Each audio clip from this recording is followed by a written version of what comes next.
এখন হইল তন্নি আমার আমার আম্মা আম্মু তুমি যে আমার ছেলে ডাকছো ছেলে ডাকিয়া আপনারা হয়তো জানেন না হবিল সরকার সাহেব সে উনি আমার ছেলে ছেলে ডাকিয়া পরে আবার বলছে কি যে ওনার কাছে আমার ভক্তি নিবেদন রইল কথাটা কি বলছে না এখন এখন মা তোমার কাছে আমার একটু একটু পরীক্ষা করার বিষয় ছেলে যদি জন্ম নেয় তাইলে বাবারে ভক্তি দেয় কিংবা মায়ের ভক্তি দেয় কিংবা এখানে পিসাব আছে ওনার মতো যারা ওনার মতো পীর সাহেবের কাছে যারা বায়াত হইছে হাতে হাত ধরে তারা ওনাকে ভক্তি দিবে কিন্তু আমি তো তোমার ছেলে তুমি আমারে ভক্তিটা দিলা কেন ঠিক না বেঠিক আমি তো তোমার ছেলে আর তুমি আমার মা তুমি যদি আমার মা হও আমি তোমার সন্তান কিন্তু সন্তানকে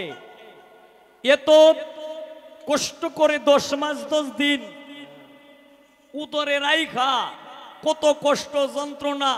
দুঃখ যন্ত্রণা ব্যথা প্রসবের ব্যথা সইতে হইছে এরপরে 10 মাস 10 দিন হয়তো মনে করো আমি হয়তো নরমালি হইছি নাইলে সিজারি হইছি যেই ভাই হইছি কিন্তু আমি তো তোমার সন্তান কিন্তু আমি তোমার সন্তান হয়ে আমি তোমাকে আমি ভক্তি করব তোমাকে আমি শ্রদ্ধা করব তোমাকে আমি সালাম করব তোমার তোমার তোমার চরণের মধ্যে তোমার কারণ তুমি তো আমার মা আমি তোমার চরণের মধ্যে আমি তোমার মুখের মধ্যে আমি চুমু খামু এরপরে আমি তোমার চরণের মধ্যে ভক্তি দিব কিন্তু তুমি আমারে ভক্তি দেওয়ার কেন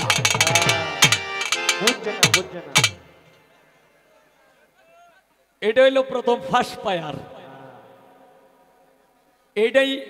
রাখলাম আর কোনো কথা আমি রাখবো না এটা কোনো প্রশ্ন না আর এটা কোনো সহিদলিল মোতাবেক কোনো প্রশ্ন না এটা হইল মানবতার প্রশ্ন মানে পরীক্ষার কি দেহি মানে আমার আম্মাজি আমার বাস্তবিটি আমার শিষ্য জবাবটা কি দেয় ধন্যবাদ অসংখ্য ধন্যবাদ জানাই যারা নীরবতার সঙ্গে এত সুন্দর পরিবেশ দিয়ে আপনারা গান শুনছেন সকলকেই ধন্যবাদ জানাচ্ছি তো আসলে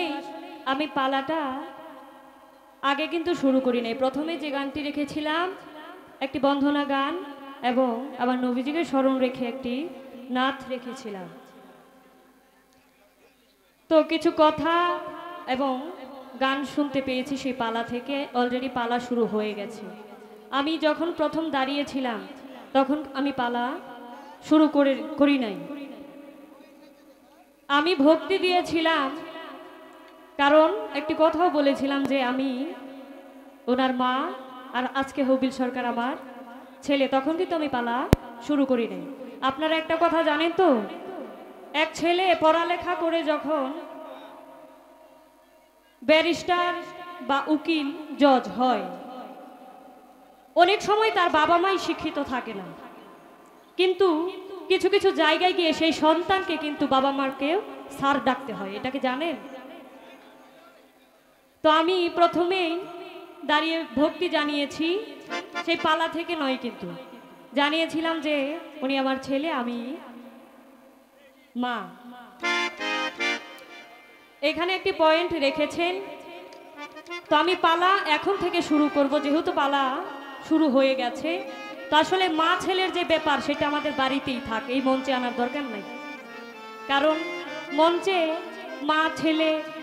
বা যদি আত্মীয় স্বজন এসে পড়ে তাহলে কিন্তু পালার থেকে অনেকেই অনেক কথা থেকে বঞ্চিত হবে কারণ এটা খাতিরের বিষয় যেগুলো আমাদের বাড়িতে হবে এগুলো যদি মঞ্চে হয় তাহলে এখানে খাতির হয়ে যায় তো পালার ক্ষেত্রে কে উস্তাদ আর কে শিষ্য এটা কিন্তু চলে না মঞ্চে সবাই সমকক্ষ আজকের পালাটা যেহেতু গুরু এবং শিষ্য দিয়েছে তো আসলে সব পালার থেকে কঠিন যে পালা এটাই হচ্ছে গুরু শিষ্য সব পালাই আপনারা দেখবেন শেষে গিয়ে গুরু শিষ্যই হয় শরীয়ত মারফত খাজা বড় পীর নবুয়ত বেলায়েত যাই বলেন না কেন সব পালা শেষে এক পালাই গান হয়, সেটা গুরু এবং শিষ্য। তো আমি এখন পালার গান করব, পালা থেকে কিছু কথাও রাখবো, যেহেতু আজকে মহৎ একজন মানুষ পেয়েছি,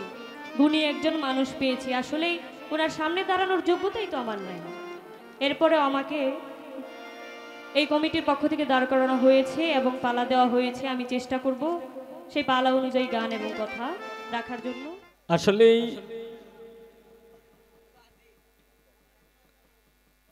তন্নি যখন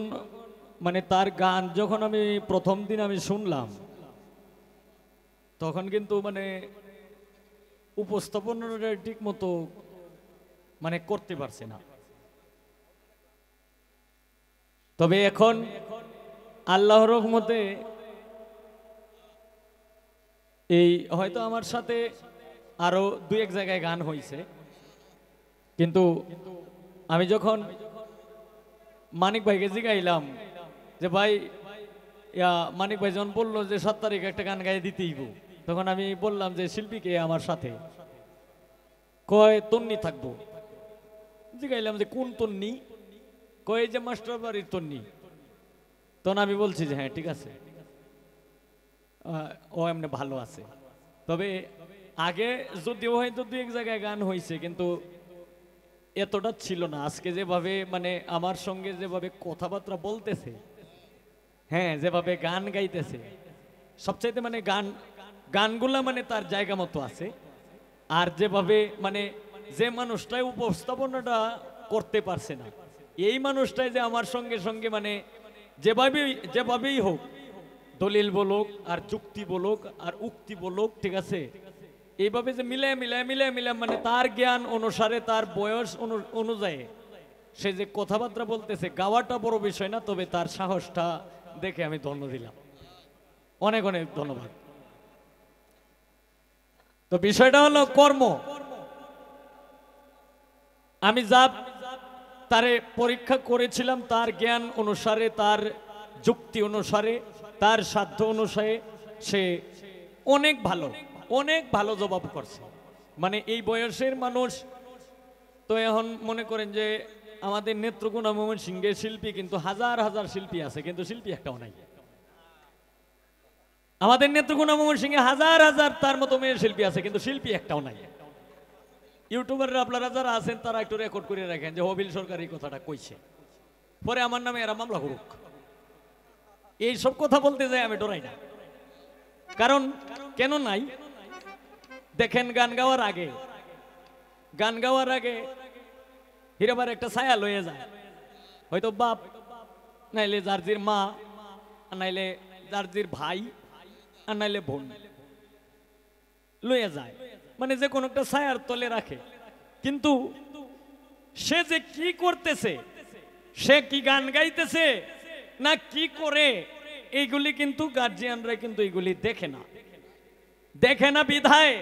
আজকে এই নেত্রকোনা ময়মনসিংহে হাজার হাজার মেয়ে শিল্পী আছে, কিন্তু মানসম্মত শিল্পী একটাও নাই এখন বর্তমানে। হয়তো আগে ছিল শামসুন নাহার ছিল, অঞ্জনা ছিল, এরপরে মানে এটা হলো মানে যে যেটি বইয়ে ভরছে আর কি, মানে গান এখন আর গাইতে এখন আর গায় না। সাপিয়া বেগম ছিল, আমাদের সন্তারা আলিয়া ছিল, আমাদের সুপিয়া বেগম ছিল, তারাও মোটামুটি গান ছাড়ার পথই। এরপর নেত্রকোনা ময়মনসিংহের মধ্যে একটা মেয়ে আছে, এখনো মোটামুটি ভালো গায়, জাসমিন। মানে যার যেটা গুণ আছে এটা তো বলতে হবে। কিন্তু এইরকম শিল্পী ছাড়া আর যারা শিল্পী হইতেছে, এদের গান আমি শুনি, কিন্তু এদের কিছু নৈতিক চরিত্র আছে, এগুলো আমি পছন্দ করি না। তবে যাই হোক, এদের মধ্যে এই বয়সী শিল্পী যারা আছে, মেয়ে শিল্পী যারা আছে, তাদের মধ্যে মানে সে হইল একটু অন্যরকম মানুষ। এইটাও আবার গার্জিয়ানের মানে এই অবশ্যই লক্ষ্যটা ভালো আছে। আমাদের আরেকটা তাদের এখানে আরেকটা মেয়ে আছে, আপনারা বোধহয় দেখছেন, বোধহয় নূপুর বৈদেশী। তো এরকম কয়েকটা মেয়ে আছে, মানে দুই একটা মেয়ে আছে। তবে যাই হোক, তার এখন আমাকে জানতে চাইছে সাধনটা কি, কর্ম কি।